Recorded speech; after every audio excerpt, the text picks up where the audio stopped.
¿Qué onda? ¿Cómo están? Bienvenidos a la clase 5 de primer grado. Espero que estén bien, pues que no estén tan aburridos, tan aburridas. Y bueno, pues qué se le va a hacer, ¿no? ¿Se acuerdan que nos quedamos en el artículo 9, en la libertad de asociación, y habíamos visto el derecho a la petición, también por escrito? Y bueno, hoy vamos a continuar con el artículo 10. El artículo 10 habla de que una persona puede poseer armas siempre y cuando no sean del uso exclusivo del ejército, ¿no? Tú puedes poseer, no es lo mismo la palabra poseer que la palabra portar. Portar quiere decir que la puedes cargar en todos lados. El artículo 10 no te da derecho de cargar un arma en todos lados. Te da derecho de tener, de poseer un arma, siempre y cuando no sea del uso exclusivo del ejército, esté debidamente registrada, se pase el examen psicológico, ¿no? Haya un entrenamiento para el uso, una justificación de por qué se quiere adquirir un arma. Es decir, hay una serie de requisitos para poder adquirir un arma. No es nada más así como que, deme 10 armas y listo, ¿no? Por lo menos eso es lo que dice la Constitución. Nosotros sabemos que la realidad es otra cosa, ¿no? Pero bueno, el artículo 10 es como para proteger a los individuos, a las personas, ¿no? En su casa, para que puedan estar protegidas a través de la posesión del arma. Pero sin embargo vamos a encontrar artículos y leyes que se contraponen a esto. Por ejemplo, el artículo 17, que dice que ninguna persona puede hacer justicia por su propia cuenta. Entonces, en cierta forma, pues puedes tener el arma, pero no puedes matar a la persona, ¿no? Ni puedes hacer justicia por tu propia cuenta. Entonces es ahí como un choque legal entre artículos, ¿no? Pero bueno, por lo menos nosotros que estamos estudiando la Constitución debemos saber que el artículo 10 establece esto de la posesión de armas, ¿vale? El artículo 11 habla de la libertad de tránsito. Dice que nosotros podemos transitar libremente, toda persona podrá transitar por el territorio nacional, siempre y cuando se identifique cuando se le pida, ¿no? La libertad de tránsito es uno de los derechos que más se viola en México, ¿no? Empezando por el bote de pintura que se pone afuera de la calle para que la gente no se estacione, los puestos que se ponen a vender sobre la banqueta. Hay una serie de violaciones de la libertad de tránsito que son parte de la cultura, ¿no? Que son parte de cómo somos los mexicanos, ¿no? Y no nada más, aquí hay que decirlo, o sea, no nada más pasa con el tianguis, o no nada más pasa con con la señora que vende gorditas en la calle, o sea, pasa hasta en los restaurantes, ¿no? Que invaden la banqueta, ¿no? Y que impiden el tránsito peatonal cuando es un derecho. Y sin embargo, hasta en las zonas más caras de la Ciudad de México, por lo menos, se da este fenómeno de que vas caminando y o pasas entre las mesas o te brincas para abajo para no estar ahí chocando con todo el mundo, ¿no? Son partes de las culturas cívicas que no tenemos, y también de la falta de regulación de las autoridades, ¿no? Del artículo 11. Todos tenemos libertad de tránsito, pero sin embargo en México pues se viola porque hay la quinceañera, se cierra la calle, porque hay un muerto, porque va el niñopa, porque no sé qué, ¿no? Entonces, bueno, la libertad de tránsito se puede restringir, ¿no? En algún momento, por ejemplo, con un toque de queda, se puede llegar a restringir. Los toques de queda, que quiere decir que a ciertas horas la población no deberá de salir, ¿no? Y que si sale se hace objeto de una sanción o de una determinada consecuencia. Es algo que se usa en México, pero que no siempre, o más bien pocas veces lo establece la autoridad, ¿no? Generalmente son acuerdos de una comunidad que dice a partir de las 10 de la noche a quien veamos le ponemos una moquetiza, ¿no?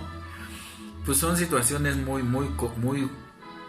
de pueblo, muy de unión comunitaria, que aunque buscan un fin positivo, pues a veces son ilegales, ¿eh? Porque el artículo 17 dice que nadie puede hacer justicia por su propia cuenta.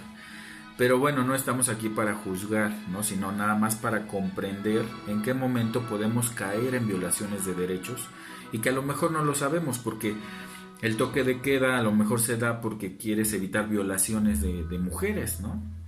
O de niños, o asesinatos o asaltos. Y entonces el fin es positivo, pero la forma en la que se hace no es que sea negativa, pero es en contra de la ley.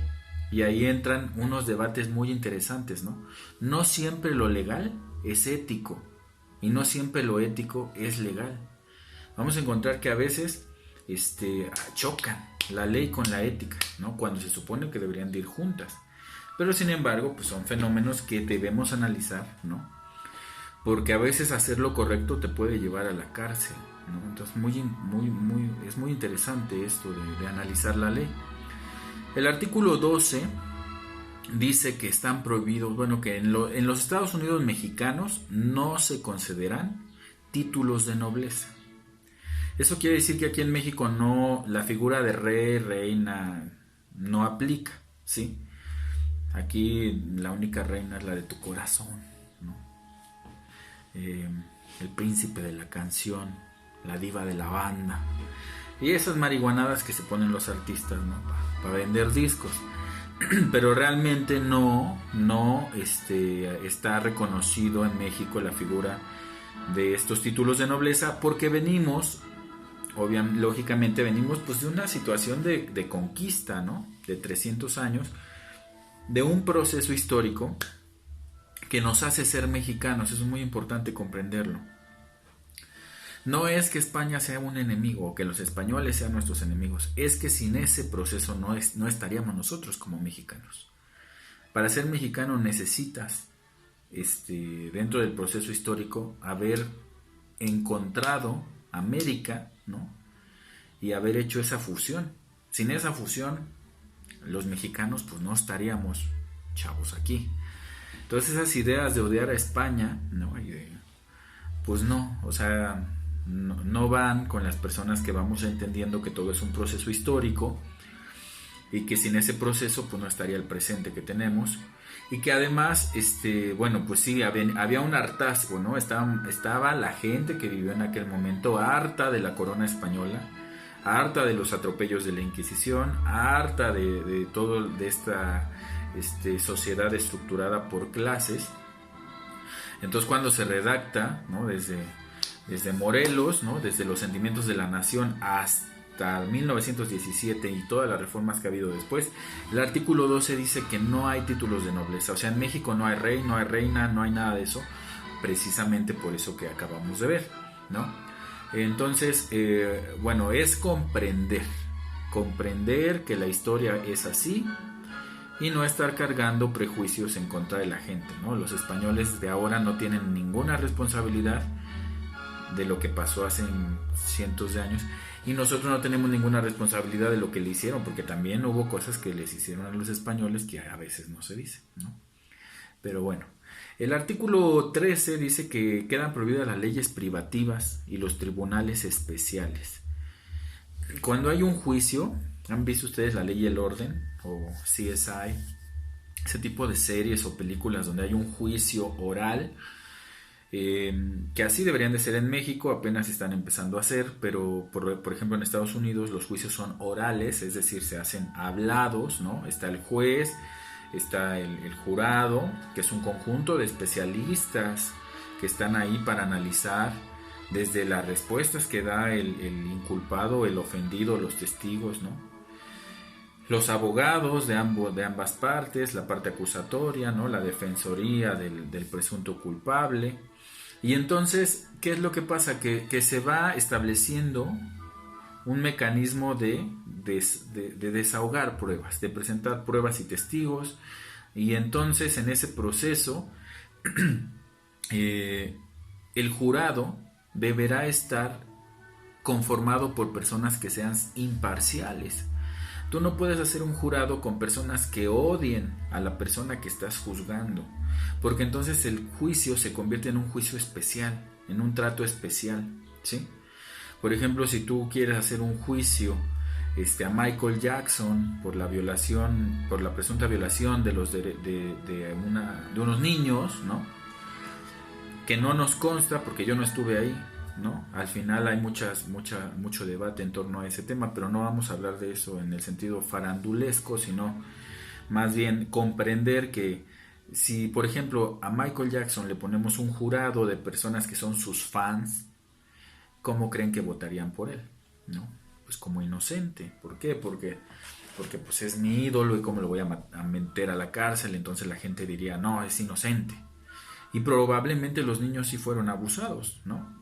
Pero entonces se hizo un trato especial, un tribunal especial. Y entonces, por lo tanto, Michael Jackson sale libre de manera injusta totalmente. Por el contrario, podemos poner a toda la gente que odia a Michael Jackson, ¿no? Y entonces yo digo, no, como lo odio y maldito y no sé qué, que se vaya a la cárcel y no me importa si fue o no fue, como me cae gordo lo meto a la cárcel. Entonces se vuelve un tribunal especial nuevamente para afectarlo. Ajá. Entonces, ¿qué es un tribunal especial? Es poner a las personas y hacer los mecanismos de tal forma que favorezcan o perjudiquen a una persona. Por eso la imagen de las estatuas, han visto las esculturas de la justicia, es una venda, una mujer con una balanza, ¿sí? La justicia debe ser ciega. Ciega en el sentido de que no ve a quién está culpando, no que ignore la ley. Verá todo, verá pruebas, verá testigos, verá escenarios, verá móviles, todo eso. Pero lo que no verá la justicia es a quién está juzgando. No importa si es un banquero, no importa si es un campesino, no importa si es un maestro, si es un doctor, si es famoso o si no es famoso. Deberá privar siempre la justicia, ¿no? En primer lugar, siempre la justicia. Entonces es muy importante comprender que el artículo 13 dice que no hay leyes privativas, o sea, no va a haber leyes especiales para alguien y no va a haber tribunales especiales para alguien. Esa es la teoría del derecho, ¿no? Todo juicio, toda ley deberá de ser igual para todas las personas, porque solo así se puede garantizar la justicia, ¿vale? Entonces, ¿qué vamos a hacer? Van a hacer un mapa mental en donde con dibujitos, muy sencillo, porque no se trata de fingir que les dejo la gran tarea, ¿vale? Se trata de hacer lo que usualmente hacemos en la clase, ¿no? Que es comprender, analizar, no kilos de tarea. Entonces, hagan un mapa mental, ¿vale? En ese mapa mental, estructuren de acuerdo a sus ideas, con dibujitos o con palabras, si se les hace más fácil, háganlo conceptual, ¿no?